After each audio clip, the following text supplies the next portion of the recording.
After 8 years and 8 months in prison, Lieutenant Colonel Prasad Shrikant Purohit of the Indian Army's military intelligence was finally granted bail by the Supreme Court in the 2008 Malegaon blast case. The Supreme Court weighed in, saying he had kept his superiors in the loop on his covert activities of infiltrating into organizations and gathering counterintelligence. The court also held that there were discrepancies in the charge sheets filed by the Maharashtra Police Anti-Terror Squad and the National Investigation Agency. Anusha Soni files this report.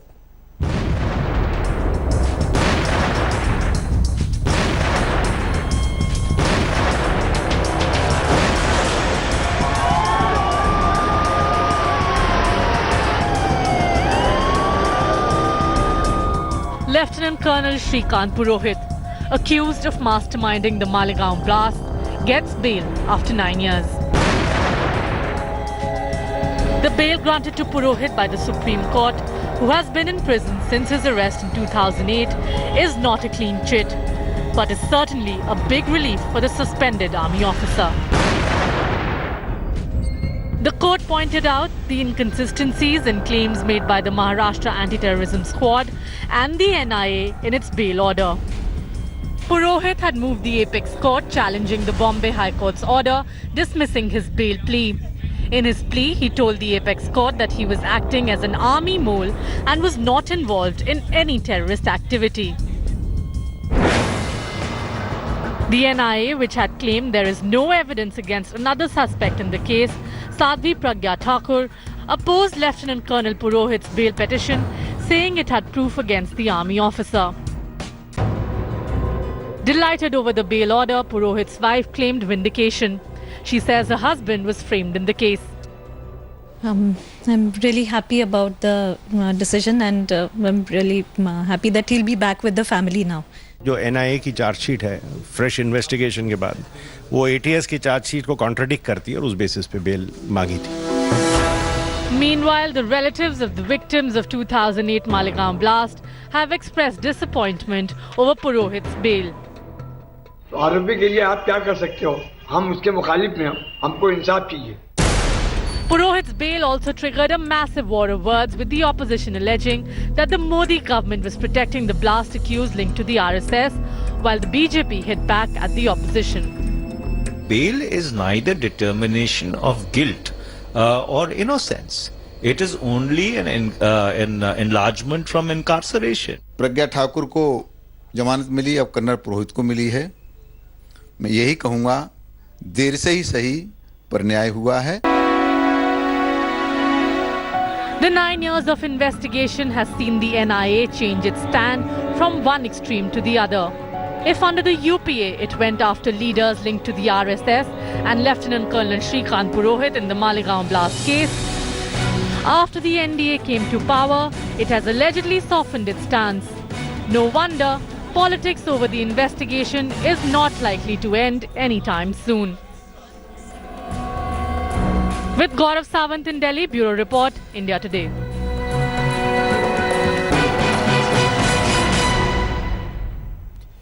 It's been a long and often lonely fight for Aparna Purohit. She's been fighting relentlessly to prove her husband's innocence.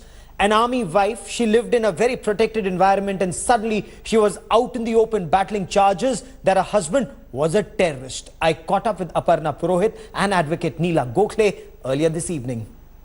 What was your first reaction when the verdict came out? Were you in court or were you waiting outside? No, I was in the court, and I was really relieved and very happy to have him back in the family. On what grounds has bail been granted? Is this on merits, or is this just because an under trial has been in jail for 9 years? Yeah, the order is not completely on merits, but yes, the court has given due consideration to the arguments of the accused, and in fact, in the order, if you see the order, there are two grounds on which bail has generally been given. One is the criteria of bail; he's been in prison for 9 years, and the time taken for the trial to get over, and all those criteria. But secondly, and most importantly, the court has specifically said that he was an intelligence officer at the time in the relevant period, and he has been keeping his military superiors in in the loop, and all the documents, the army documents which had been produced by the Ministry of Defence through the NIA have been actually taken into consideration. You have been arguing this all along in these 9 years. I mean, you went and met President of India, Defence Minister of India, various military chiefs in the past. You tried to meet to plead your husband's innocence, and this is what you've been claiming all along. No, Prasad has been writing to all the chiefs and all the defence ministers till now, and the relief was when we have actually fought up to the AFT in the AFT also to get his military documents, his court of inquiry documents. But the charges against Colonel Purohit are very serious, considering he stands accused of providing RDX for the Malegaon blast. See, Gaurav, there are documents and witnesses who have retracted.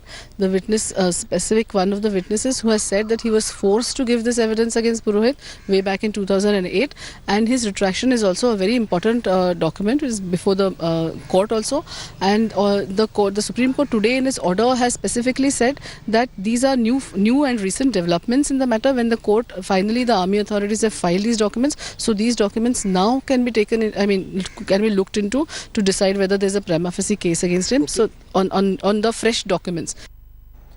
Joining me now on the broadcast is India Today's Supreme Court correspondent Anusha Soni. Anusha, on page 22, para 23, the learned judges of the Supreme Court have remarked that the right to bail cannot be denied merely because of the sentiments of the community against the accused. What was the context?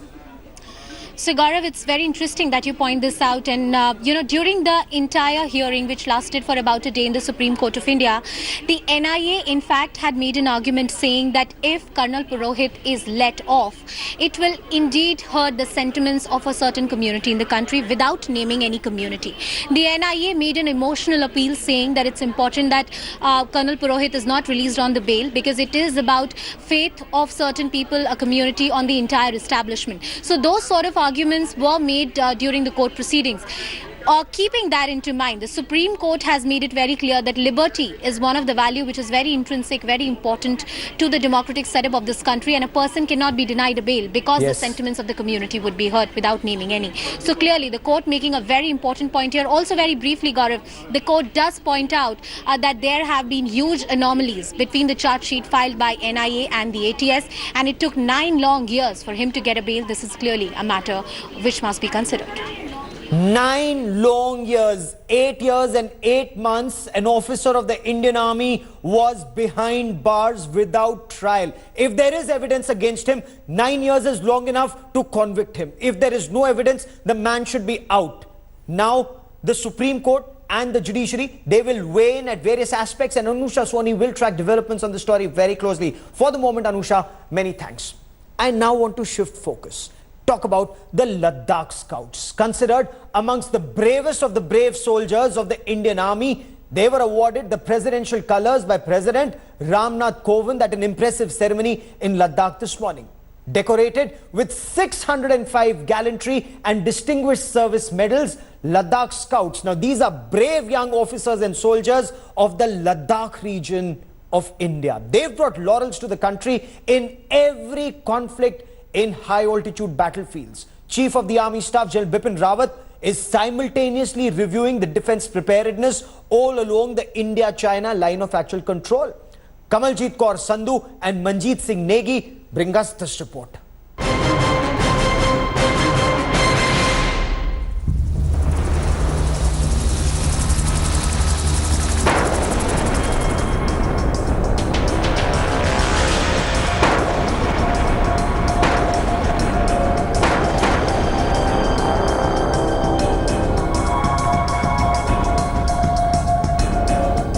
India's strong message to China amidst Beijing's aggression. The Supreme Commander of the Armed Forces and the Chief of the Army Staff, both on an official visit to Ladakh, an area that saw unprecedented face-off just last week.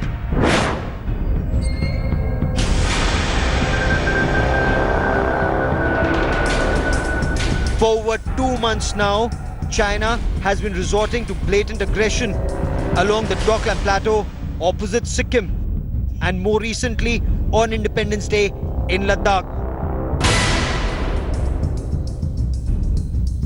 The dragon desperately trying to mount pressure on India. अभी चीन को तो हम बिल्कुल छोड़ूंगा नहीं. हमारे जो ना उनसे दुगना तिगना जो ना हमारे जान में शक्ति है. General Bipin Rawat is also on a 3-day tour of Ladakh, which began on Sunday. He's taking stock of the situation on ground and has interacted with top commanders. The army chief earlier had said that the army is in a position to fight and win a battle on 2.5 fronts. Chinese troops have continued their blatant aggression along the 4,000-kilometer long line of actual control.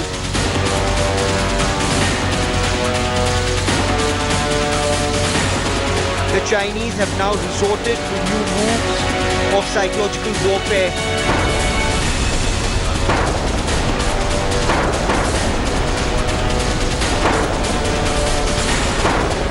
The People's Liberation Army of China carried out a land and air joint exercise along the Tibetan Plateau.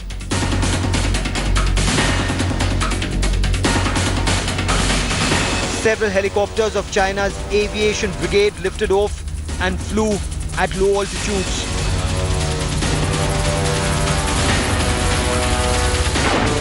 The exercise was to show off China's precision attacks on the enemy and gaining control of enemy territory.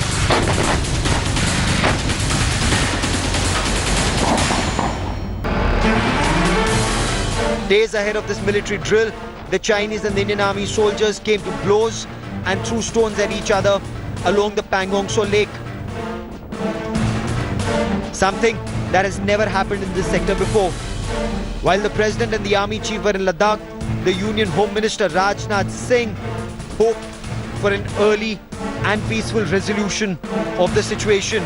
निश्चित रूप से ये चीन भी अपनी तरफ से कुछ सकारात्मक पहल करेगा और शांति कायम होगी. The Home Minister was hopeful that matters will be sorted out soon, but with China not backing off, an early diplomatic resolution now seems a distant reality. India Today's Manjeet Singh Negi now joins me live from Ladakh. Also with me is consulting editor Shiv Arur. Manjeet, सेना अध्यक्ष इस समय लद्दाख में है, वो जितनी भी हमारी सुरक्षा है उसका जायजा ले रहे हैं. इस समय खतरा क्या है, अंदेशा क्या है और तैयारी कैसी है?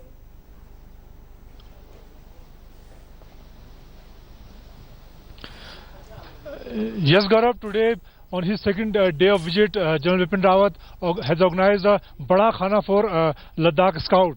And as you are aware that today President Ramnath Kovind, Supreme Commander of Armed Forces, gave present colors to Ladakh Scout. And as you are aware, since 1948 to Operation Meghdood and Kargil War, Ladakh Scouts, soldier and veteran, always proved their mettle to the nation, and now they are ready to give befitting reply to any Chinese incursion. Okay, they're prepared for a befitting reply. Manjeet, stay with me. Shiv, the Chinese are carrying out an exercise, an air and land exercise, at a time that the President and the Chief of the Army Staff are in Ladakh, and their exercise, of course, is on the Tibetan Plateau. Do we see a link? Is this more psyops? How prepared are we, Shiv? Well, Gaurav, everything that the Chinese have done in the last 2 months plus has had a considered design and is directly linked to what's happening in the Doklam Tri-Junction. So any effort to actually extricate all of these different strands is futile. Of course, there is power projection. Of course, there are psychological operations. And of course, as we saw on August the 15th, there is a direct effort by the Chinese to escalate the situation in other parts of the border, the central sector, as well as Ladakh, where the Army Chief and the President currently are. As far as preparations are concerned, India, both diplomatically and military-wise, has put out a very clear, unequivocal, unambiguous message that they're completely prepared for anything. India wants peace. India does not want war. But if it comes to conflict, if it comes to a confrontation, India is completely prepared. That's what the Army Chief was in Ladakh for, to review security and to review preparedness. Okay. Now, Shiv, when we talk about the army being prepared, we saw the morale of our soldiers on ground. Manjeet said that report about that brave Ladakh Scout veteran saying, we are very strong. But on ground, how do we fare? Because the Union Home Minister, Rajnath Singh, says he hopes that China will also seek an early resolution of this crisis. Hope cannot be India's only strategy.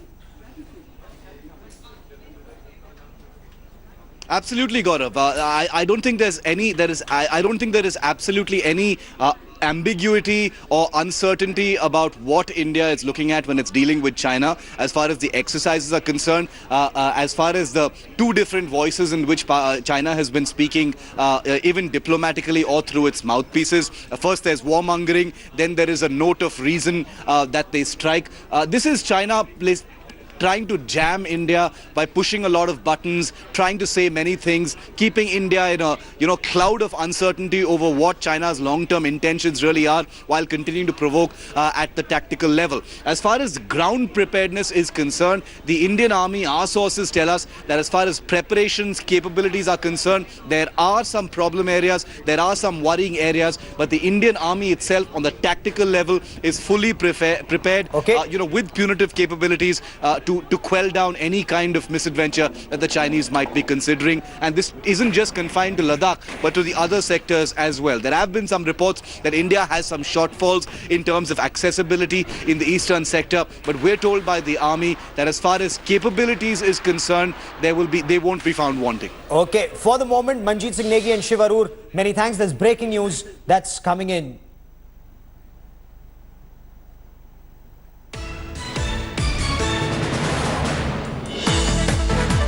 China has now blamed India for the clashes in Ladakh on August 15, India's Independence Day.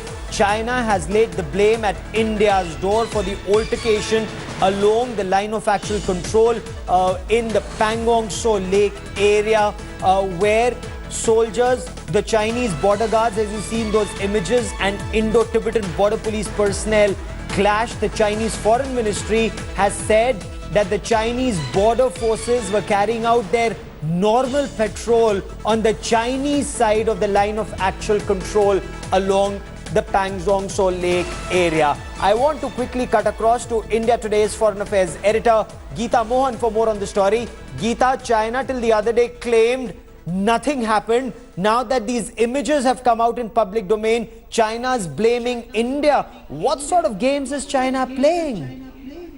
Well, what China is trying to do is show the kind of aggression that it has shown in the recent past across the line of control, Gaurav. And this is only tactics from the Chinese side. One, like you're very rightly pointing out, the first time when we spoke of this entire incident and questions were asked to the Chinese Foreign Ministry, they were absolutely in denial, saying that they know nothing of such an incident. Only after the videos emerged of the kind of standoff that we've seen in Pangong, that China has come out and said that it's India that is in violation. Again, a huge, so to say, fabrication of the story by the Chinese side, given that if you see the visuals and the details that have come in, it's the Chinese that are in violation. They were trying to enter Indian territory. They were trying to enter territory that is under the control of the Indian troops. And look at the kind of scuffle that has taken place. But nonetheless, Gaurav, China says that they have lodged a complaint with the Indian side. Surprising. So first China claims nothing happened, then China says we don't know if anything happened, and now that there is video evidence out in public domain, China then gets down to blaming India. That's China for you. We will continue to track developments on the story very closely. Also, that big question, will the Doklam standoff and the tension along the line of actual control, especially now in the Pangong Tso area, will it impact the BRICS summit in China next month? We'll track developments on the story very closely.